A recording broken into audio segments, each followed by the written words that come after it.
നമസ്കാരം. വർഗവും ജാതിയും തമ്മിലുള്ള ബന്ധത്തെക്കുറിച്ചാണ് ഈ വീഡിയോ. ഇന്ത്യൻ സമൂഹത്തിൻ്റെ മാർക്സിയൻ വർഗ വിശകലനത്തിൽ ഉയർന്നു വരുന്ന ഒരു പ്രധാന വിഷയമാണ് വർഗവും ജാതിയും തമ്മിലുള്ള ബന്ധവും ജാതീയമായിട്ടുള്ള ചൂഷണങ്ങളോടും അടിച്ചമർത്തലുകളോടും ഒക്കെയുള്ള മാർക്സിസ്റ്റ് സമീപനവും. ഇന്ത്യയിലെ ജാതി വ്യവസ്ഥയെ എങ്ങനെയാണ് ചരിത്രപരമായ ഭൗതികവാദത്തിൻ്റെ വർഗഘടനയുടെ ചട്ടക്കൂടിൽ, ക്ലാസ് ഫ്രെയിംവർക്കിൽ നിന്നുകൊണ്ട് നിർദ്ധാരണം ചെയ്യുക എന്നതും, വർഗം ജാതി ഇവയിലേതാണ് പ്രാഥമികം അല്ലെങ്കിൽ പ്രധാനം എന്നതുമൊക്കെ ഇത്തരം വിശകലനങ്ങളിലും വിമർശനങ്ങളിലുമൊക്കെ ഉയർന്നു വരാറുള്ള ചോദ്യങ്ങളാണ്. അതുകൊണ്ട് ജാതി വ്യവസ്ഥയുടെ വർഗപരമായ അടിസ്ഥാനത്തെ സ്ഥാപിക്കുകയും ഇവ രണ്ടും തമ്മിലുള്ള, ജാതിയും വർഗവും തമ്മിലുള്ള ചരിത്രപരമായിട്ടുള്ള നാഭീനാള ബന്ധത്തിൻ്റെ സ്വഭാവത്തെ സമഗ്രമായി പരിശോധിക്കുകയും ചെയ്യാതെ ഇന്ത്യൻ സമൂഹത്തിൻ്റെ വർഗ വിശകലനം പൂർണ്ണമാവില്ല. ഇന്ത്യയിലെ ചരിത്രപരമായ സവിശേഷ സാഹചര്യത്തിൽ വർഗഘടന, ക്ലാസ് സ്ട്രക്ചർ, അത് വർണ്ണജാതി വ്യവസ്ഥയുമായിട്ട്, കാസ്റ്റ് സിസ്റ്റവുമായിട്ട് ഇഴപിരിക്കാനാവാത്ത വിധം കെട്ടുപിണഞ്ഞു കിടക്കുന്നു എന്ന് നമുക്ക് കാണാൻ കഴിയും. ഇന്ത്യൻ സമൂഹത്തിൻ്റെ മാത്രം സവിശേഷതയാണ് ഈ ക്ലാസ് കാസ്റ്റ് സങ്കരം. ഇന്ത്യയിലെ ജാതി വ്യവസ്ഥ ചരിത്രപരമായി ഇന്ത്യയിൽ വികസിച്ചു വന്നിട്ടുള്ള ഉത്പാദന വ്യവസ്ഥയുടെ അഭേദ്യമായ ഭാഗമാണ്. സഹസ്രാബ്ദങ്ങൾ നീളുന്ന കാലയളവിലെ അതിൻ്റെ വികാസ ചരിത്രത്തിൽ വിവിധ രൂപപരിണാമങ്ങൾക്ക് വിധേയമായിട്ടുള്ള ജാതി വ്യവസ്ഥ ഇന്ന് ഇന്ത്യയിൽ സാമ്പത്തിക, സാമൂഹ്യ, രാഷ്ട്രീയ, സാംസ്കാരിക മേഖലകളിലൊക്കെ സർവമുഖമായ സാന്നിധ്യമായിരിക്കുന്ന, പൊതുബോധത്തിൽ ആഴത്തിലും പരപ്പിലും വ്യാപിച്ചു കിടക്കുന്ന ഒരു സ്ഥാപനവും വ്യവസ്ഥിതിയും സംസ്കാരവുമാണ്.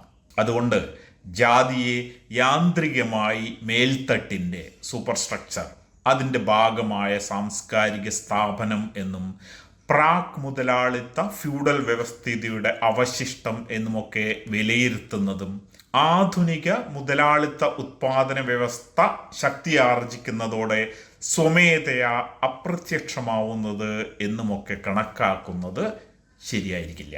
മുതലാളിത്ത ഉത്പാദന വ്യവസ്ഥിതിയുടെ വികാസം ഇന്ത്യയിലെ പുരാതന ജാതി വ്യവസ്ഥയെ തകർക്കുമെന്ന പ്രത്യാശ പ്രാരംഭകാലങ്ങളിൽ ചില കേന്ദ്രങ്ങളെങ്കിലും വെച്ചു പുലർത്തിയിരുന്നു. പക്ഷേ ഇന്ത്യൻ സമൂഹത്തിലെ ജാതിയുടെ സ്വാധീനം അതിലുമൊക്കെ എത്രയോ ആഴത്തിലും വ്യാപ്തിയിലുമാണെന്നും അതുകൊണ്ട് തന്നെ ജാതി വ്യവസ്ഥയ്ക്കെതിരെയുള്ള സമരം വർഗസമരത്തിൻ്റെ അഭേദ്യ ഭാഗമാവേണ്ടതുണ്ട് എന്നും രണ്ടും തമ്മിൽ പൂർണ്ണമായും കണ്ണിചേരേണ്ടതുണ്ട് എന്നുമുള്ള തിരിച്ചറിവ് കഴിഞ്ഞ 5-6 പതിറ്റാണ്ടായി ഇന്ത്യയിലെ വിപ്ലവ പ്രസ്ഥാനങ്ങൾ ആർജിച്ചിട്ടുണ്ട്. ഇന്ത്യയിലെ മുതലാളിത്ത വികാസത്തിൽ അടുത്ത കാലങ്ങളിൽ ജാതി വർഗ ബലതന്ത്രത്തിൽ ഗണ്യമായ വ്യത്യാസം ഉണ്ടായിട്ടുണ്ടെങ്കിലും ജാതിയുടെ ശക്തമായ കോട്ടമതിൽ അപ്പാടെ പൊളിക്കുന്നതിന് ഇന്ത്യയിലെ മുതലാളിത്തത്തിന് കഴിഞ്ഞിട്ടില്ല. ഇന്ത്യയിൽ ഇന്നും ജാതീയമായ വിവേചനവും അടിച്ചമർത്തലും ജാതി ശ്രേണിയിൽ താഴെയുള്ളവരുടെ സാമ്പത്തികമായ പിന്നോക്കാവസ്ഥയും സാമൂഹ്യമായ ഒറ്റപ്പെടുത്തലും ഐത്താചരണവും അൺടച്ചബിലിറ്റി ഒക്കെ വ്യാപകമായി നിലനിൽക്കുന്നുണ്ട്. യഥാർത്ഥത്തിൽ ഇന്ത്യയിലെ മുതലാളിത്ത വ്യവസ്ഥയുടെ വികാസ വഴിയും മുതലാളിത്ത വർഗത്തിൻ്റെ ലോകവീക്ഷണവും സംസ്കാരവും രീതികളും ഒന്നും ജാതിയെ തീണ്ടാപ്പാടകലെ നിർത്തുകയല്ല, മറിച്ച് ഒപ്പം ചേർത്ത് പിടിക്കുകയാണ് ചെയ്തത്. ഇന്ത്യയിലെ മുതലാളിത്ത വികസനം ജാതി വ്യവസ്ഥയുമായി സന്ധി ചെയ്യുകയാണ് ഉണ്ടായത് എന്ന് പറയാം. ഇന്ത്യയിലെ അധ്വാനിക്കുന്ന ജനവിഭാഗങ്ങൾക്കിടയിലും പ്രോളറ്റേറിയറ്റ്, അതുപോലെ മുതലാളിത്ത വർഗത്തിനിടയിലും ബൂർഷ്വാസി, ജാതിബോധം വർഗബോധത്തിനൊപ്പമോ അതിനും ഒരുപടി മുകളിലോ ആയി ഇഴപിരിക്കാനാവാത്ത വിധം ആഴത്തിൽ പതിഞ്ഞിരിക്കുന്നു. മാറിയ സാഹചര്യങ്ങൾക്കനുസൃതമായി ജാതി രാഷ്ട്രീയമായും സാമൂഹ്യപരമായും സാംസ്കാരികമായുമൊക്കെ സ്വയം പുതുക്കി പണിഞ്ഞുകൊണ്ട് പുതിയ രൂപത്തിലും ഭാവത്തിലും വർഗവ്യത്യാസങ്ങൾക്കതീതമായി എല്ലാ വിഭാഗങ്ങളുടെയും ബോധത്തിൻ്റെ ഭാഗമായി തുടരുന്നു. അതുകൊണ്ട് ജാതിയുടെ തലത്തെ പരിഗണിക്കാതെയുള്ള വർഗ വിശകലനം തീർച്ചയായും സമഗ്രമോ സാമൂഹ്യ യാഥാർത്ഥ്യങ്ങളെ കൃത്യമായി പ്രതിഫലിപ്പിക്കുന്നതോ ആയിരിക്കില്ല. ഭൂവുടമ സമ്പ്രദായവും ഫ്യൂഡൽ ഉത്പാദന ബന്ധങ്ങളും ഇല്ലാതാക്കിയാൽ സ്വാഭാവികമായി ജാതി വ്യവസ്ഥ ഇല്ലാതാവും എന്ന് കരുതുന്നത് മൗഢ്യമായിരിക്കും. സത്യത്തിൽ ഇന്ത്യയിലെ മുതലാളിത്ത വ്യവസ്ഥിതിയുടെ തകർച്ച പോലും ജാതി വ്യവസ്ഥയെ പൂർണ്ണമായും തകർക്കാൻ പര്യാപ്തമാവില്ല. ക്യാപിറ്റലിസം തകരാതെ ജാതി വ്യവസ്ഥ ഒരിക്കലും തകരില്ല എന്നത് തീർച്ചയാണെങ്കിലും ജാതി വ്യവസ്ഥയുടെ തകർച്ചയ്ക്ക് ക്യാപിറ്റലിസത്തിൻ്റെ തകർച്ച മാത്രം മതിയാവില്ല. ജാതി വ്യവസ്ഥയെ തകർക്കുന്നതിന് അതിനെതിരായ ശക്തമായ സമരങ്ങൾ തന്നെ ആവശ്യമുണ്ട് എന്ന ഈ തിരിച്ചറിവിൽ നിന്നാണ് ജാതി ചൂഷണത്തിനെതിരായ പോരാട്ടങ്ങൾ വർഗ ചൂഷണത്തിനെതിരായുള്ള സമരങ്ങളുടെ അഭേദ്യ ഭാഗമായിരിക്കണം എന്നും രണ്ടും പരസ്പര ബന്ധിതമായിരിക്കണം, ഇന്റർലിങ്ക്ഡ് ആയിരിക്കണം എന്നും വിലയിരുത്തപ്പെടുന്നത്. ഇന്ത്യയിലെ ജാതിക്കെതിരായ പോരാട്ടം ജനാധിപത്യ വിപ്ലവത്തിൻ്റെ ഡെമോക്രാറ്റിക് റെവല്യൂഷൻ്റെ പ്രധാന ഭാഗമാണ്. തൊഴിലാളി വർഗ പ്രസ്ഥാനങ്ങളുടെ ഉത്തരവാദിത്വവും പ്രധാന അജണ്ടയുടെ ഭാഗവുമാണ് എല്ലാവിധ ചൂഷണങ്ങൾക്കും അടിച്ചമർത്തലുകൾക്കും എതിരെയുള്ള നിരന്തരമായ സമരങ്ങൾ. ഇന്ത്യയെ സംബന്ധിച്ചിടത്തോളം ഏറ്റവും ക്രൂരമായ ഒരു ചൂഷണ വ്യവസ്ഥയാണ് ജാതി വ്യവസ്ഥ എന്നതുകൊണ്ട് തന്നെ അതിനെതിരെയുള്ള സമരം അധ്വാനിക്കുന്ന വർഗത്തിൻ്റെ സമരങ്ങളുടെ പ്രധാന ഭാഗമാവുന്നു. ജാതി വ്യവസ്ഥ പ്രാചീന ഇന്ത്യയിലെ ഗ്രാമങ്ങളിലെ ഏറെക്കുറെ സ്വയം പര്യാപ്തമായ എന്നാൽ അവികസിതമായ ഉത്പാദന വ്യവസ്ഥയുടെയും സമ്പദ് വ്യവസ്ഥയുടെയും അഭേദ്യ ഭാഗമായി നിലകൊണ്ടു. അതായത് ജാതി എന്നത് ഉപരിഘടനയിലെ ഒരു സാംസ്കാരിക സ്ഥാപനം മാത്രമായി നിലകൊള്ളുകയല്ല, മറിച്ച് ഉത്പാദന ബന്ധങ്ങളുടെ തന്നെ ഉത്പാദന ഉപാധികളുടെ ഉടമസ്ഥാവകാശം നിർണയിക്കുന്നതിലും വിതരണത്തിലെ പങ്ക് തീരുമാനിക്കുന്നതിലുമൊക്കെ അതിൻ്റെ അടിസ്ഥാനമായി ജാതി നിലകൊണ്ടു. പുരാതന ഇന്ത്യയിലെ ജാതി സാമ്പത്തിക ക്രമം നിർണയിക്കുന്നതിലും സാമൂഹ്യ സാംസ്കാരിക രൂപഘടന നിശ്ചയിക്കുന്നതിലും ഒരുപോലെ സ്വാധീനം ചെലുത്തുന്ന ഒന്നായിരുന്നു എന്ന് കാണാം. ജാതി വ്യവസ്ഥ ഉത്പാദന ബന്ധങ്ങളിൽ മാത്രമായി പരിമിതപ്പെട്ടു നിൽക്കുകയല്ല, മറിച്ച് ഉത്പാദന ബന്ധങ്ങളിൽ തുടങ്ങി വേരുകൾ ആഴത്തിൽ അടിത്തട്ടിലും ബേസ് സ്ട്രക്ചറിലും അതിൻ്റെ ശാഖകൾ ബഹുമുഖമായി മൾട്ടിഫാസറ്റഡായി സാംസ്കാരിക ഉപരിഘടനയിലും സൂപ്പർ സ്ട്രക്ചറിലും വ്യാപിച്ചു കിടക്കുന്ന ഒരു സാമ്പത്തിക സാമൂഹ്യ സാംസ്കാരിക വ്യവസ്ഥയാണ് ജാതി എന്നത്. ഇന്ത്യയുടെ പുരോഗതിക്കും ശക്തിയാർജിക്കലിനും ഏറ്റവും നിർണായകമായ വിഘാതമായി നിൽക്കുന്നത് ഇന്ത്യയിലെ ജാതി വ്യവസ്ഥ ആണ് എന്ന് മാർക്സ് നിരീക്ഷിച്ചിരുന്നു. ഇന്ത്യൻ സമൂഹത്തിൽ ജാതി വ്യവസ്ഥ ഉണ്ടാക്കിയിട്ടുള്ള വിപത്കരമായ സ്വാധീനത്തെ മാർക്സ് ചൂണ്ടിക്കാട്ടിയിട്ടുണ്ട്.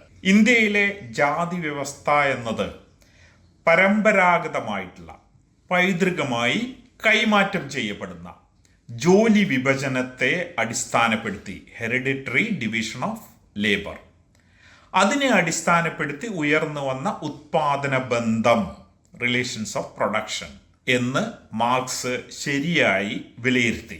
ബ്രിട്ടീഷ് ഭരണത്തിന് കീഴിൽ നടപ്പിലാവുന്ന വ്യാവസായികവൽക്കരണവും ഇൻഡസ്ട്രിയലൈസേഷൻ, കമ്പോള വാണിജ്യവത്കരണവും കമേഴ്സ്യലൈസേഷൻ, പ്രത്യേകിച്ച് റെയിൽ ഗതാഗതത്തിന്റെ വ്യാപനവും ഗ്രാമങ്ങളിലെ പരമ്പരാഗത സമ്പദ് വ്യവസ്ഥയെ ശോഷിപ്പിക്കും എന്നും അത് ഇന്ത്യയിലെ ജാതി വ്യവസ്ഥയുടെ തകർച്ചയ്ക്ക് വഴിവെക്കുമെന്നും മാർക്സ് ആദ്യകാലത്ത് വിലയിരുത്തിയിരുന്നു.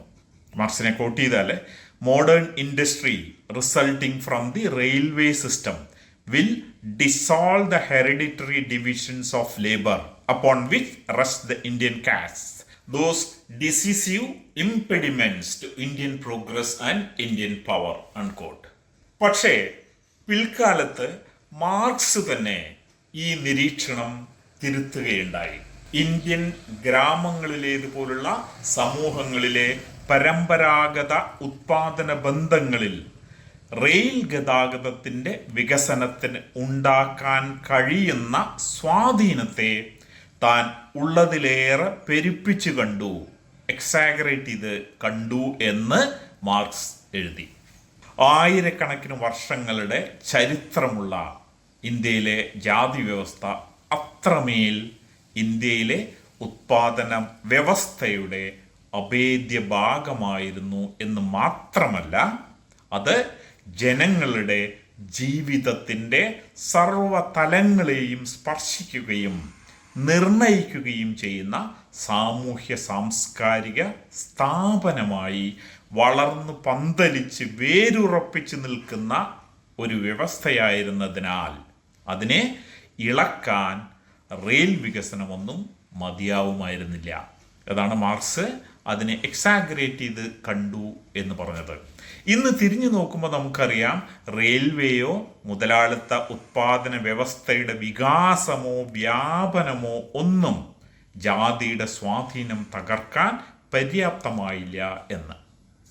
ഇത് എത്ര ആഴത്തിലാണ് ജാതി ഇന്ത്യൻ സമൂഹത്തിൽ വേരാഴ്ത്തിയിരിക്കുന്നത് എന്നാണ് വെളിപ്പെടുത്തുന്നത്.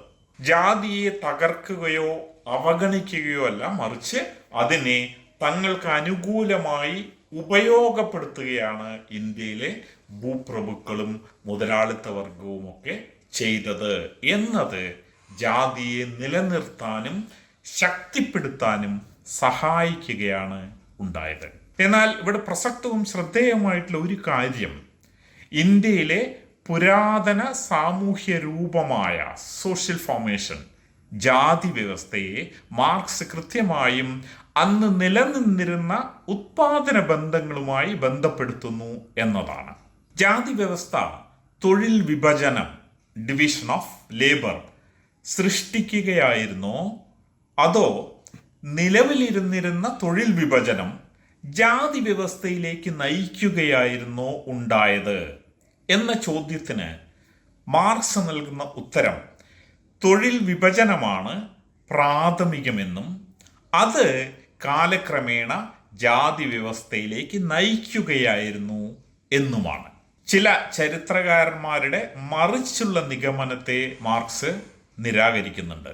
അതായത് തൊഴിൽ വിഭജനമാണ് കാസ്റ്റ് സിസ്റ്റത്തിന്റെ അടിസ്ഥാനം എന്ന്. പ്രാചീന കാലം മുതൽ ഇന്ത്യയിൽ ഓരോ തൊഴിലും ഓരോ ജാതിയുമായി ബന്ധപ്പെട്ടിട്ടുണ്ടായിരുന്നു.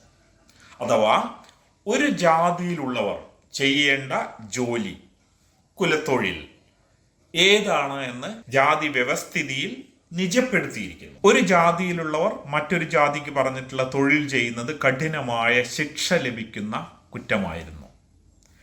തരം താണ ജോലികളും കായികാധ്വാനം വേണ്ട പണികളുമൊക്കെ ജാതി ശ്രേണിയിൽ താഴേക്കിടയിലുള്ളവർക്കായി മാറ്റിവെച്ചിരിക്കുന്നു. അതായത് ജാതിയും തൊഴിൽ വിഭജനവും അഭേദ്യമായി ബന്ധപ്പെട്ടിരുന്നു എന്നർത്ഥം. സമാനമായിട്ട് ഈജിപ്തില് കരകൗശല വേല ചെയ്യുന്നവർ, ഹാൻഡിക്രാഫ്റ്റ്സ്മെൻ, മറ്റ് ജോലികളിലേക്ക് മാറുന്നത് കർശനമായി നിരോധിച്ചിട്ടുണ്ടായിരുന്നു. നിയമം ലംഘിക്കുന്നവർക്ക് വളരെ കഠിനമായ ശിക്ഷയ്ക്ക് വിധേയരാവേണ്ടി വന്നിരുന്നു. ആത്യന്തികമായിട്ട് സ്വത്തുടമകളെ സംബന്ധിച്ചിടത്തോളം തങ്ങൾക്ക് വേണ്ടി അധ്വാനിക്കുകയും സമ്പത്ത് ഉത്പാദിപ്പിക്കുകയും ചെയ്യുന്ന ഒരു സ്ഥിരമായ തൊഴിൽ സേനയെ സൃഷ്ടിക്കുന്നതിനാണ് നിലവിലിരുന്നിരുന്ന തൊഴിൽ വിഭജന വ്യവസ്ഥയെ തങ്ങൾക്ക് അനുകൂലമാക്കും വിധം കർശനവും സനാതനവും സ്ഥായിയുമാക്കിയ ജാതി വ്യവസ്ഥയിലൂടെ സാധ്യമായത് എന്നർത്ഥം. എല്ലാ രാജ്യങ്ങളിലും സമൂഹങ്ങളിലും വ്യത്യസ്തമായ നിരവധി തൊഴിലുകളും ഒരു തരത്തിലല്ലെങ്കിൽ മറ്റൊരു തരത്തിലുള്ള തൊഴിൽ വിഭജനവും നിലനിന്നിരുന്നു എങ്കിലും അത് ജാതി വ്യവസ്ഥയായി പരിണമിച്ചത് ഇന്ത്യയിൽ മാത്രമായിരുന്നു എന്നതിന് പിന്നിൽ പുരാതന ഇന്ത്യയിൽ നിലനിന്നിരുന്ന ചരിത്രപരമായ സവിശേഷതകളും ഉത്പാദന സമ്പ്രദായവും കാലങ്ങളിലൂടെ രൂപപ്പെട്ടു വന്നിട്ടുള്ള സാമൂഹ്യ ഘടനയും സോഷ്യൽ ഓർഗനൈസേഷൻ അതിൻ്റെ പ്രത്യേകതകളും മതം അടക്കമുള്ള സാംസ്കാരിക സ്ഥാപനങ്ങളുടെ സ്വാധീനവും ജീവിത രീതികളും സാഹചര്യങ്ങളും ഒക്കെ കാരണമായിരുന്നിരിക്കാം എന്ന് അനുമാനിക്കാനേ നമുക്ക് ഇന്ന് കഴിയുള്ളൂ. ഉദാഹരണത്തിന് ഈജിപ്തിലേതുപോലെയല്ല ഇന്ത്യയിലെ സാമൂഹ്യ വ്യവസ്ഥ രൂപം കൊണ്ടതും വികസിച്ചതും. ഇന്ത്യയിലേതോ അല്ലെങ്കിൽ ഈജിപ്തിലേതോ പോലെയല്ല യൂറോപ്പിൽ ഉയർന്നു വന്നിട്ടുള്ള സാമൂഹ്യ ഘടന. അതായത് ഓരോ പ്രദേശത്തെയും അതിൻ്റെ തനതായ സവിശേഷ സാഹചര്യങ്ങൾ, പ്രത്യേകിച്ച് വിവിധ പ്രദേശങ്ങളും സമൂഹങ്ങളും തമ്മിലുള്ള ബന്ധങ്ങൾ ഇന്നത്തെ പോലെ സുഗമവും തത്സമയവും ഒന്നും അല്ലാതിരുന്ന, ഇത്തരം കമ്മ്യൂണിക്കേഷൻ ഒന്നും വികസിച്ചിട്ടില്ലായിരുന്ന, സാങ്കേതികവിദ്യ അതിൻ്റെ ശൈശവാവസ്ഥയിലായിരുന്ന ഒരു കാലഘട്ടത്തിൽ അതാതിടത്തെ ഉത്പാദന ബന്ധങ്ങളുടെ ഘടനയെയും സ്വഭാവത്തെയും ഒക്കെ നിർണയിക്കുന്നതിൽ സ്വാഭാവികമായിട്ടും സ്വാധീനം ചെലുത്തിയിട്ടുണ്ടാവാം. പിതൃദായക ക്രമത്തിന് കീഴിലും ജാതി വ്യവസ്ഥയ്ക്ക് കീഴിലും ജന്മിത്ത വ്യവസ്ഥിതിയിലും കോർപ്പറേറ്റ് വ്യവസ്ഥയിലും ഒക്കെ സമൂഹത്തിലെ നിയതമായ നിയമങ്ങൾക്കനുസരിച്ചുള്ള തൊഴിൽ വിഭജനം ഉണ്ടായിരുന്നു. ഈ നിയമങ്ങൾ ഏതെങ്കിലും നിയമനിർമ്മാണ സഭയിലെ ലെജിസ്ലേറ്റർ ഉണ്ടാക്കിയതാണോ? അല്ല.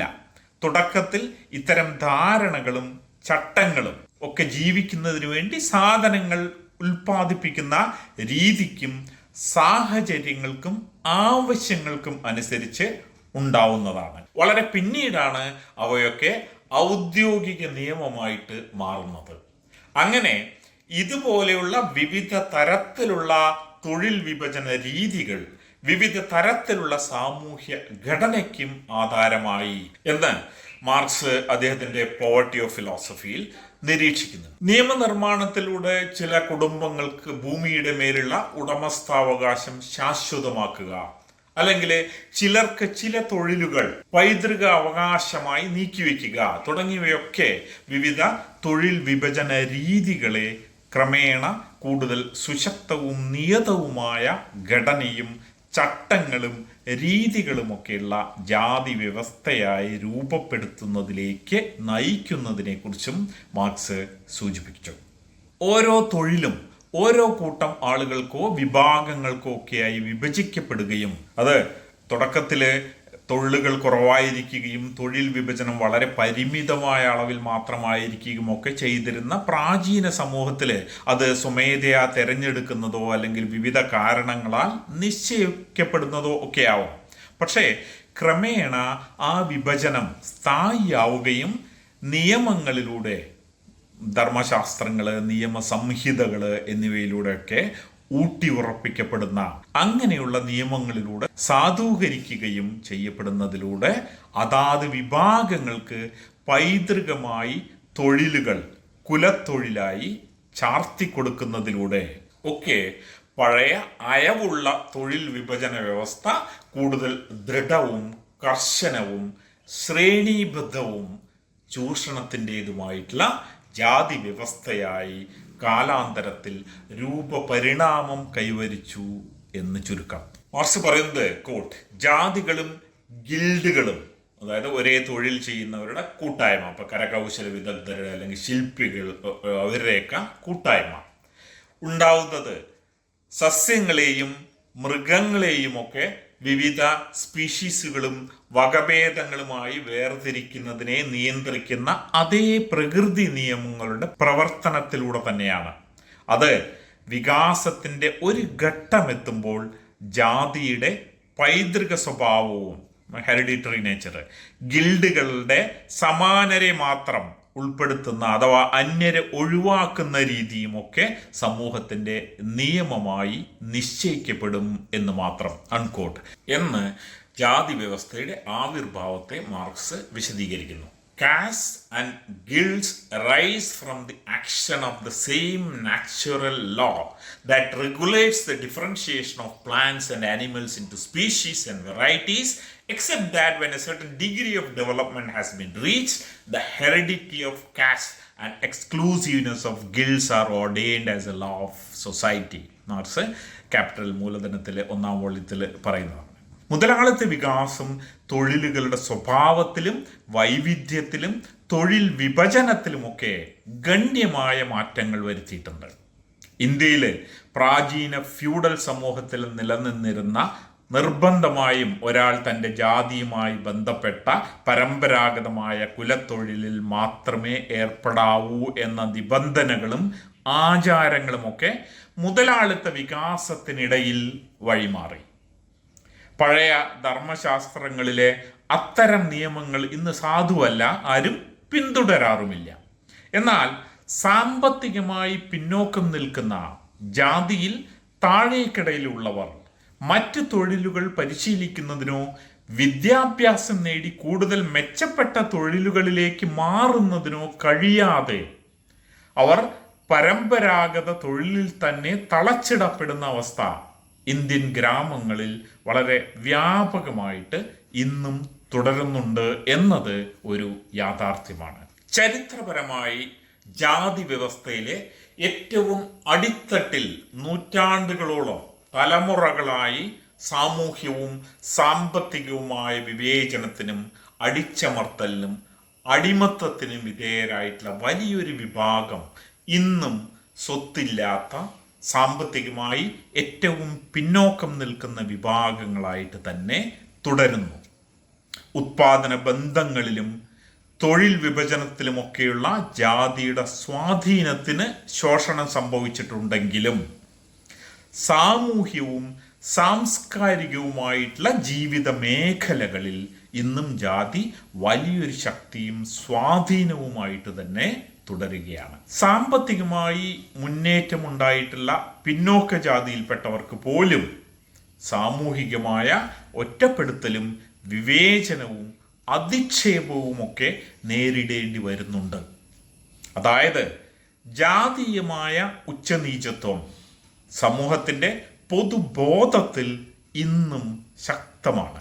ഇത് വർഗപരമായ ഐക്യം കെട്ടിപ്പടുക്കുന്നതിനും വർഗസമരത്തെ മുന്നോട്ട് കൊണ്ടുപോകുന്നതിനും വലിയ വെല്ലുവിളികളും പ്രതിസന്ധിയും സൃഷ്ടിക്കുന്നുണ്ട് എന്നത് ഒരു യാഥാർത്ഥ്യമാണ്.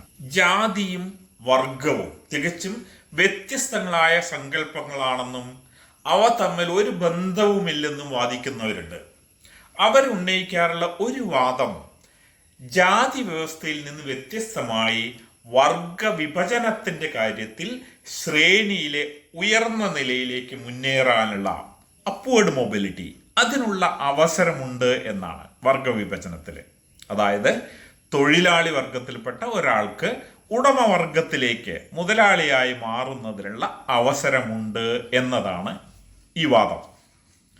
പ്രായോഗികമായിട്ട് ബഹുഭൂരിപക്ഷത്തിനും ഇതിനുള്ള സാഹചര്യം ഉണ്ടാവാറില്ല എന്നതാണ് വസ്തുത എങ്കിലും ഈ വാദമാണ് അവർ ഉന്നയിക്കാറുള്ളത്.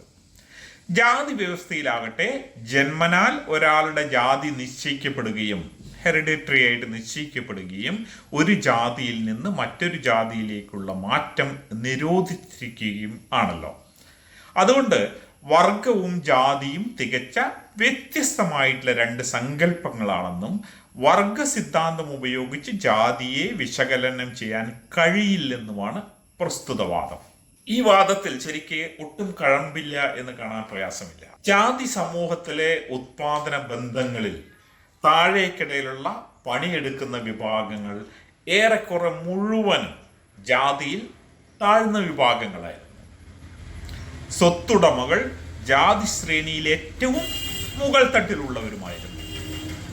തങ്ങൾക്ക് വേണ്ടി അടിമപ്പണിയെടുക്കുന്ന താഴ്ന്ന ജാതിയിൽപ്പെട്ട വിഭാഗങ്ങളെ എന്നും അതുപോലെ തന്നെ നിലനിർത്താനായി ഉടമവർഗം ഉണ്ടാക്കിയ നിയമാവലികളാണ് മനുസ്മൃതി പോലെയുള്ള ധർമ്മശാസ്ത്രങ്ങളിലൂടെ അവരെ മറ്റൊരു നിവൃത്തിയുമില്ലാത്ത വണ്ണം ജാതി ശ്രേണിയിൽ ബന്ധിതരാക്കി നിർത്തിയത്. ജാതി വ്യവസ്ഥയെ ദൈവദത്തമാക്കിക്കൊണ്ട്, ഡിവൈനാക്കിക്കൊണ്ട്, സ്വജാതിയിൽ നിന്നും സ്വധർമ്മത്തിൽ നിന്നും കുലത്തൊഴിലിൽ നിന്നും ഒക്കെയുള്ള വ്യതിചലനത്തെ കൊടിയ നിഷേധവും ശിക്ഷാർഹവും പാപവുമൊക്കെയാക്കി സാംസ്കാരിക സാമൂഹ്യ ബോധത്തിൽ ഊട്ടിയുറപ്പിച്ചുകൊണ്ടാണ് ജാതി വ്യവസ്ഥയിൽ ഈ കൂടുമാറ്റം തടഞ്ഞത്, അപ്വേർഡ് മൊബിലിറ്റി തടഞ്ഞത്. അതായത് ജാതി വ്യവസ്ഥയിൽ അന്തർലീനമായിരിക്കുന്ന തൊഴിൽ വിഭജനവും അതിനനുസൃതമായ വർഗഘടനയും സ്ഥായിയാക്കുന്നതിലുള്ള ഉപാധികളായിരുന്നു എന്ത് കർശനമായിട്ട് പാലിക്കപ്പെട്ടിട്ടുള്ള അത്തരം നിയന്ത്രണങ്ങൾ, ജാതിയെ മാറുന്നതിനുള്ള നിയന്ത്രണങ്ങളും നിയമാവലികളും ഒക്കെ.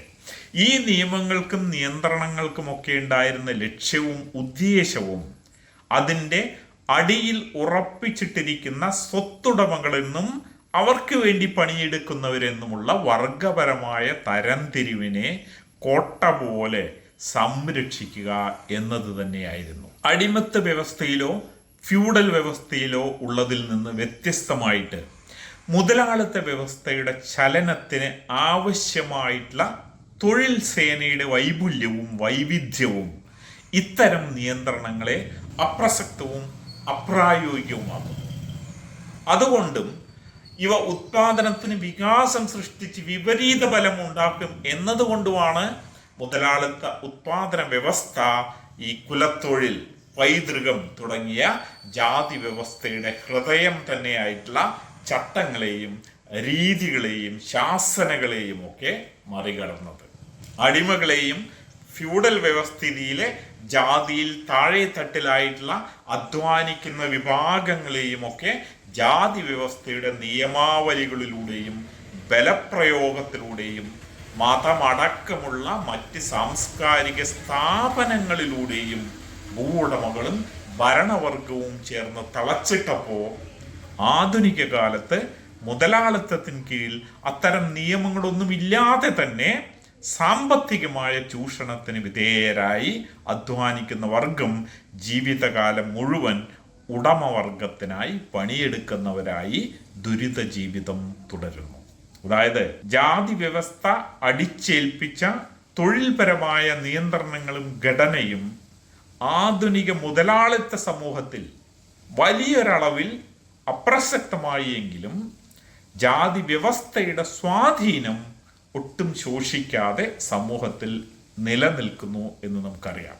ഫലത്തിൽ താഴേക്കിടയിലുള്ള ബഹുഭൂരിപക്ഷം വരുന്ന അധ്വാനിക്കുന്ന വർഗം ഒരേ സമയം മുതലാളിത്തത്തിൻ്റെയും ജാതി വിവേചനത്തിൻ്റെയും സാമ്പത്തികവും സാമൂഹ്യപരവുമായ ചൂഷണത്തിൻ്റെ തിക്തഫലം അനുഭവിച്ച് ജീവിതം മുഴുവൻ എരിഞ്ഞു തീർക്കുന്നു. സമൂഹത്തിലെ 10-9 പേരെ സംബന്ധിച്ചും സ്വകാര്യ സ്വത്ത് ഇല്ലാതായി കഴിഞ്ഞു എന്ന് മാർക്സ് നിരീക്ഷിച്ചതുപോലെ സ്വന്തമായി സ്വത്തിൽ, അതായത് ഉൽപാദന ശക്തികളിലും തങ്ങളുടെ അധ്വാനത്തിലൂടെ സൃഷ്ടിക്കുന്ന സമ്പത്തിലുമൊക്കെ യാതൊരു പങ്കുമില്ലാതെ സാമ്പത്തികമായി ഏറ്റവും അടിത്തട്ടിൽ അടിഞ്ഞു കിടക്കുന്നവരെ സംബന്ധിച്ചിടത്തോളം ജാതി വ്യവസ്ഥയിലേതിന് സമാനമായി ഉയർന്ന വർഗത്തിലേക്കുള്ള സ്ഥാനക്കയറ്റം എന്നത് സ്വപ്നം മാത്രമായി അവശേഷിക്കുകയേ തരമുള്ളൂ.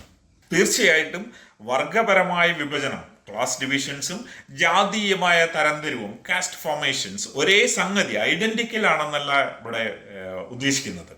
രണ്ടിനും അതിൻ്റെതായിട്ടുള്ള തനതായ രൂപങ്ങളും ഘടനയും രീതികളും സ്വഭാവവും ഒക്കെയുണ്ട്. വർഗവും ജാതിയും സൃഷ്ടിക്കുന്ന വൈകാരികമായ സ്വത്വബോധം വളരെ വ്യത്യസ്തമായ രീതിയിലുള്ളവയാണ്. വർഗങ്ങൾക്കുള്ളിൽ തന്നെ ജാതിയും ഓരോ ജാതിക്കുള്ളിലും വർഗാടിസ്ഥാനത്തിലുള്ള തരംതിരിവുമുണ്ട്. നൂറ്റാണ്ടുകളായി പരമ്പരാഗതമായി സാമ്പത്തിക സാമൂഹ്യ ഘടനയിലൂടെയും മതം, മിത്തുകൾ, ആചാരങ്ങൾ, ധർമ്മശാസ്ത്രങ്ങൾ തുടങ്ങിയ സാംസ്കാരിക സ്ഥാപനങ്ങളിലൂടെയും ഒക്കെ അടിയുറച്ചിട്ടുള്ള ജാതിബോധം തികച്ചും പുതിയ വർഗപരമായ സ്വത്വത്തിലേക്ക് മാറുക എന്നത് ഒട്ടും എളുപ്പമുള്ളതല്ല. ഇത് തൊഴിലാളി വർഗ ഐക്യം കെട്ടിപ്പടുക്കാനുള്ള ശ്രമങ്ങൾക്ക് വിഘാതമായി പ്രവർത്തിക്കുന്നു എന്നത് യാഥാർത്ഥ്യമാണ്. സ്വന്തം തൊഴിൽ സ്ഥലത്ത് സാമ്പത്തിക അജണ്ടയെ മുൻനിർത്തി ഒന്നിച്ച് സമരം ചെയ്യുന്ന വ്യത്യസ്ത ജാതികളിലെ തൊഴിലാളികൾ തന്നെ സാമൂഹ്യ സാംസ്കാരിക മേഖലയിൽ സമാനമായിട്ടുള്ള ഐക്യം പുലർത്താൻ തയ്യാറാവണം എന്നില്ല. അതുകൊണ്ട് സാമ്പത്തിക രംഗത്തെ വർഗ സമരങ്ങളിലൂടെ മാത്രം ജാതി വ്യവസ്ഥയെ തകർക്കാനുമാവില്ല.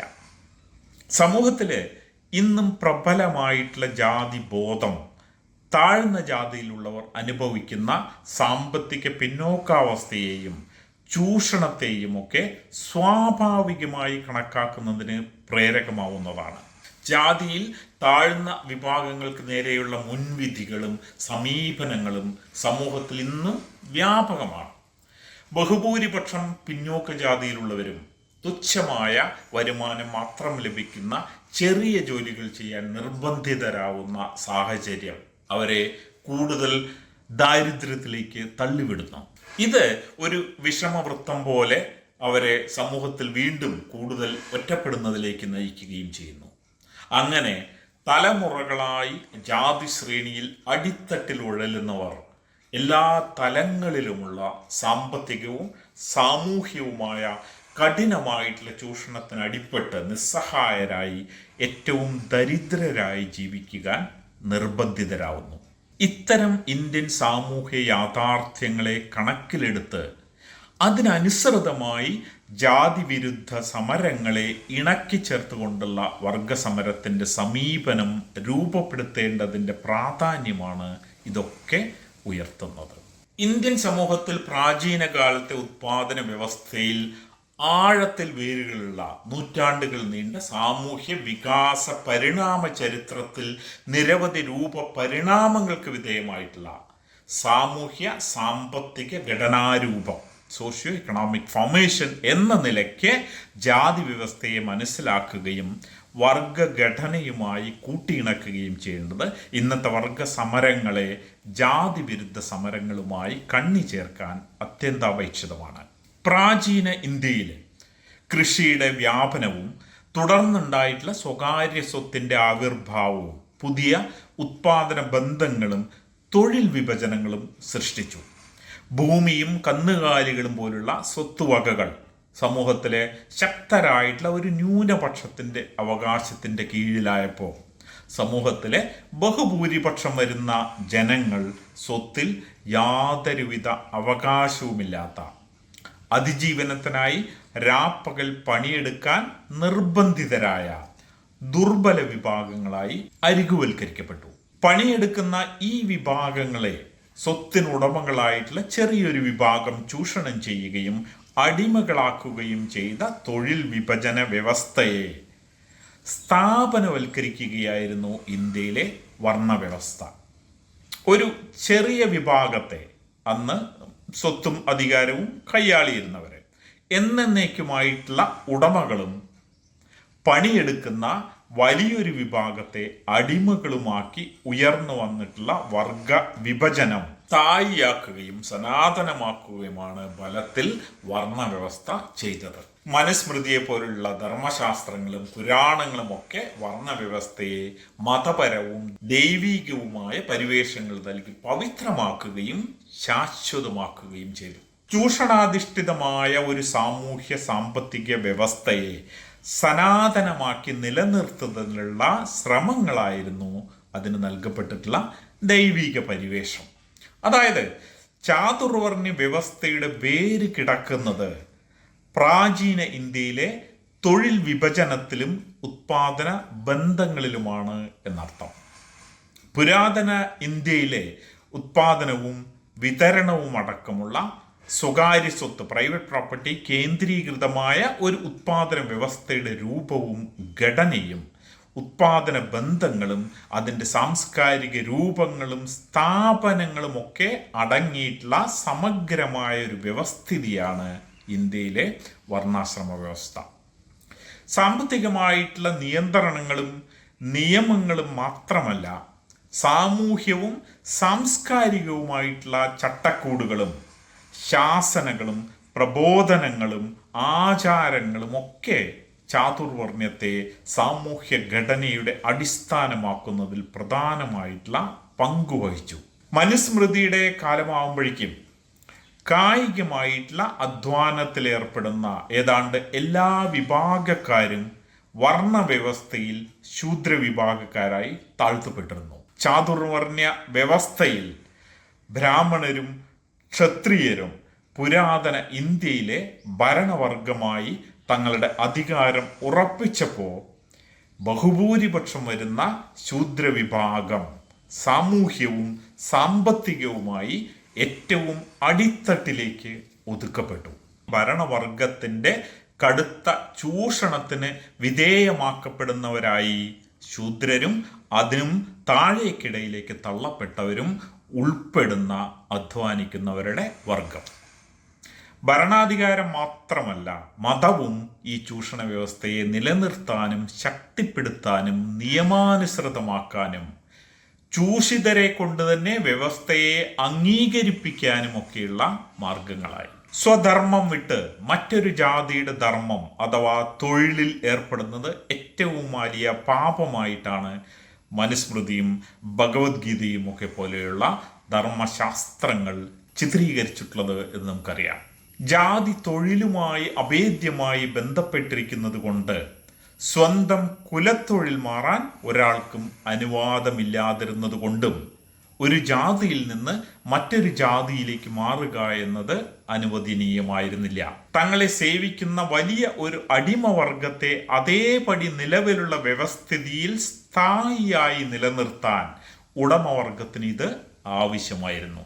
ശൂദ്രവിഭാഗങ്ങൾക്ക് സാമ്പത്തികവും സാമൂഹ്യവുമായ അവകാശങ്ങളൊക്കെ നിഷേധിക്കുന്ന സാമൂഹ്യ വ്യവസ്ഥയ്ക്കാണ് ചാതുർവർണ്ണ്യം രൂപം കൊടുത്തത്. വിദ്യാഭ്യാസത്തിനും സ്വത്തിനും അവകാശം നിഷേധിച്ച് ശൂദ്രവിഭാഗത്തെ എക്കാലത്തും പണിയെടുക്കുന്ന അടിമവർഗമായി തന്നെ നിലനിർത്തുന്നതിനുള്ള കളമൊരുക്കലാണ് ജാതി വ്യവസ്ഥയിലൂടെ സാധ്യതമായത്. അതായത് ബഹുഭൂരിപക്ഷം വരുന്ന ജനങ്ങളെ വിവിധ തൊഴിലുകൾക്ക് നിയോഗിക്കപ്പെട്ട ശൂദ്രവിഭാഗങ്ങളാക്കി പരസ്പരം ഐക്യപ്പെടുന്നതും ഇടകലരുന്നതും കർശനമായി തടയും വിധം വെള്ളം കടക്കാത്ത അറകൾ പോലെയുള്ള ജാതി ശ്രേണികളാക്കി തിരിച്ച് അവരെ കൊണ്ട് അടിമകളെ പോലെ തങ്ങൾക്ക് വേണ്ടി പണിയെടുപ്പിച്ച് ആ അധ്വാന ശക്തിയെ ചൂഷണം ചെയ്ത് ബ്രാഹ്മണരും ക്ഷത്രിയരും അടങ്ങിയ ഉടമവർഗത്തിന് സമ്പത്ത് ഉൽപ്പാദിപ്പിക്കാൻ സഹായിക്കുന്ന ഉൽപാദന വ്യവസ്ഥയാണ് അടിസ്ഥാനപരമായി ഇന്ത്യയിലെ വർണ്ണവ്യവസ്ഥ എന്നത്. ശൂദ്രർക്ക് സ്വത്ത് സമ്പാദിക്കുന്നതിനും കൈവശം വയ്ക്കുന്നതിനുമുള്ള അവകാശം നിഷേധിക്കുന്ന വർണ്ണാശ്രമ ഘടന ഉത്പാദന ശക്തികളുടെ ഉടമസ്ഥാവകാശത്തിൽ നിന്ന് അവരെ പൂർണ്ണമായും അകറ്റി നിർത്തുന്ന ഒരു ഘടനയ്ക്കാണ് രൂപം കൊടുത്തത്. അത്തരമൊരു ഘടനയെ സ്ഥായിയായി അരക്കിട്ടുറപ്പിക്കുന്ന വിധം പണിയെടുക്കുന്നവരെ കൊണ്ട് തന്നെ അംഗീകരിപ്പിക്കുന്നതിനും അനുസരിപ്പിക്കുന്നതിനും മതമടക്കമുള്ള ഉപരിഘടനയിലെ സാംസ്കാരിക സ്ഥാപനങ്ങളെ ഉപയോഗപ്പെടുത്തുകയായിരുന്നു ഉപരിവർഗം. ചാതുർവർണ്ണ വ്യവസ്ഥയുടെ കാതൽ എന്നത് ശൂദ്രവിഭാഗങ്ങളെ സ്വത്തിൽ നിന്ന് അകറ്റി നിർത്തി ഉടമവർഗത്തെ സേവിക്കുകയും അവർക്ക് വേണ്ടി സമ്പത്ത് ഉത്പാദിപ്പിക്കുകയും ചെയ്യുന്ന ഒരു വർഗമായി അഥവാ ഉടമവർഗത്തിൻ്റെ വലിയൊരു തൊഴിൽ സേനയായി എന്നേക്കുമായി നിലനിർത്തുന്ന അതിൻ്റെ ഘടനയും നിയമങ്ങളുമാണ്. ധർമ്മശാസ്ത്ര പ്രമാണങ്ങൾ അനുസരിച്ച് ഒരു ശൂദ്രൻ സ്വത്ത് കൈവശം വെച്ചാൽ അത് ബലം പ്രയോഗിച്ച് തന്നെ കൈയടക്കാൻ ഭരണവർഗമായ ബ്രാഹ്മണർക്കും ക്ഷത്രിയർക്കും അവകാശവും അധികാരവും ഉണ്ടായിരുന്നു. ശൂദ്രർക്കാകട്ടെ ആയുധം കൈവശം വെക്കാനോ ആയുധ പരിശീലനം നേടാനോ അവകാശമുണ്ടായിരുന്നില്ല. അതായത് ജാതി വ്യവസ്ഥയെ നയിച്ച അടിസ്ഥാന ദർശനവും ലക്ഷ്യവും എന്നത് ഉടമവർഗത്തിനു വേണ്ടി കായികാധ്വാനം നടത്തി സമ്പത്തുണ്ടാക്കുന്നവർ അതൊരിക്കലും സ്വയം കൈവശപ്പെടുത്താതിരിക്കാനും ഏതെങ്കിലും വിധത്തിലുള്ള കലാപം നടത്താതിരിക്കാനും അവർ എന്നും അതിജീവനത്തിനായി ഉടമകൾക്ക് കീഴിൽ അടിമകൾ സമാനമായി പണിയെടുക്കാൻ നിർബന്ധിതരായ തൊഴിൽ സേനയായി നിലനിൽക്കുന്നു എന്ന് ഉറപ്പുവരുത്തുന്നതിനുള്ള സമഗ്രമായിട്ടുള്ള സാമ്പത്തിക, സാമൂഹ്യ, സാംസ്കാരിക വ്യവസ്ഥ രൂപപ്പെടുത്തുക എന്നതായിരുന്നു. അതുകൊണ്ട് ജാതിയെ കേവലം ഒരു സാംസ്കാരിക രൂപമായി മാത്രം ഉയർന്നു വന്നിട്ടുള്ള ഒന്നായിട്ടല്ല, മറിച്ച് പ്രാചീന ഇന്ത്യയിലെ ഉത്പാദന വ്യവസ്ഥയിൽ ചൂഷണാധിഷ്ഠിതമായ ഉത്പാദന ബന്ധങ്ങളെ നിർവചിക്കുകയും പ്രയോഗവൽക്കരിക്കുകയും സ്ഥായിയാക്കുകയും ചെയ്തിട്ടുള്ള പ്രക്രിയയും സ്ഥാപനവും സാമൂഹ്യ ഘടനയും എന്ന നിലയ്ക്കാണ് ഇന്ത്യയിലെ ജാതി വ്യവസ്ഥയെ മനസ്സിലാക്കേണ്ടത്.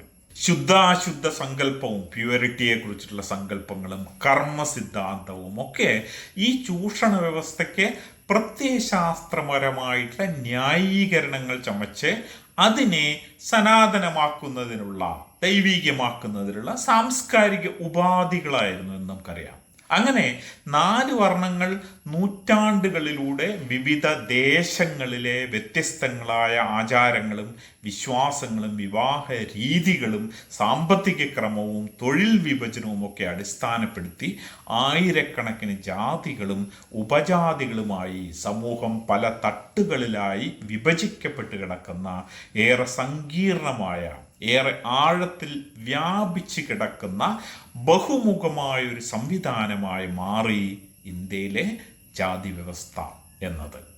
ചാതുർവർണ്ണ വ്യവസ്ഥയ്ക്ക് പുറത്ത് 4 വർണ്ണങ്ങളിലും പെടാത്ത പുറംപോക്കിലേക്ക് അകറ്റി നിർത്തപ്പെട്ട വിഭാഗക്കാർക്കായി അതിലേറെ മനുഷ്യത്വരഹിതമായ വ്യവസ്ഥകളാണ് ജാതി വ്യവസ്ഥയുടെ ശില്പികൾ കരുതി വെച്ചത്. ഹീന ജോലികൾ ചെയ്യാൻ നിർബന്ധിതരായ അസ്പർശ്യർ, പഞ്ചമർ എന്നൊക്കെ വിശേഷിപ്പിക്കപ്പെട്ടിട്ടുള്ള ഈ വിഭാഗത്തിന് മുഖ്യധാരാ സമൂഹത്തിൻ്റെ ഭാഗമായിരിക്കാൻ പോലും അവകാശമോ അനുവാദമോ ഉണ്ടായിരുന്നില്ല.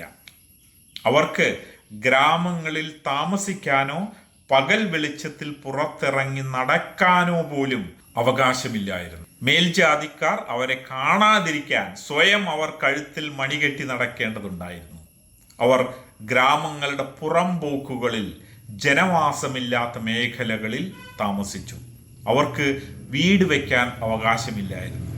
സ്വത്ത് സമ്പാദിക്കുന്നതിന് പോയിട്ട് നല്ല പാത്രങ്ങളിൽ ഭക്ഷണം കഴിക്കാനോ നല്ല ഭക്ഷണം കഴിക്കാൻ പോലുമോ ഉള്ള അധികാരമില്ലായിരുന്നു എന്ന് മനസ്സിലാക്കുമ്പോഴാണ് സങ്കല്പിക്കാൻ കഴിയുന്നതിനുമൊക്കെ അപ്പുറം എത്ര ഹീനവും ക്രൂരവും കർക്കശവും മനുഷ്യത്വരഹിതവുമായിരുന്നു ഇന്ത്യയിലെ ജാതി വ്യവസ്ഥ എന്ന് തിരിച്ചറിയുക.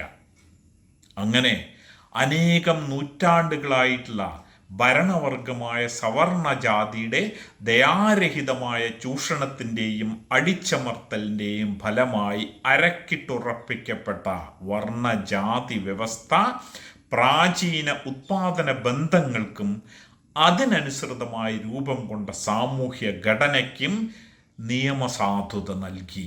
ഇവിടെ പ്രത്യേകം ശ്രദ്ധ ആകർഷിക്കുന്ന ഒരു സംഗതി, ജാതി വ്യവസ്ഥയുടെ വ്യവസ്ഥാപിത നിയമങ്ങളിലും ചട്ടങ്ങളിലും ആചാരങ്ങളിലും അലിഖിതങ്ങളിലുമൊക്കെ പൊതുവായി അന്തർലീനമായിരിക്കുന്ന ദർശനവും കഴിയാവുന്ന എല്ലാ മാർഗങ്ങളിലും തലങ്ങളിലും ആവർത്തിച്ച് ഉറപ്പിക്കാൻ ശ്രമിക്കുന്ന ആശയവും ജാതി ശ്രേണിയിലെ അധ്വാനിക്കുന്ന വർഗം പ്രതിനിധാനം ചെയ്യുന്ന താഴേക്കിടയിലുള്ള ജാതിക്കാർക്കെല്ലാം സ്വത്ത് സമ്പാദിക്കാനുള്ള അവകാശത്തെയും അവസരങ്ങളെയും പഴുതടച്ച് നിഷേധിക്കാനുള്ള വ്യഗ്രതയാണ്.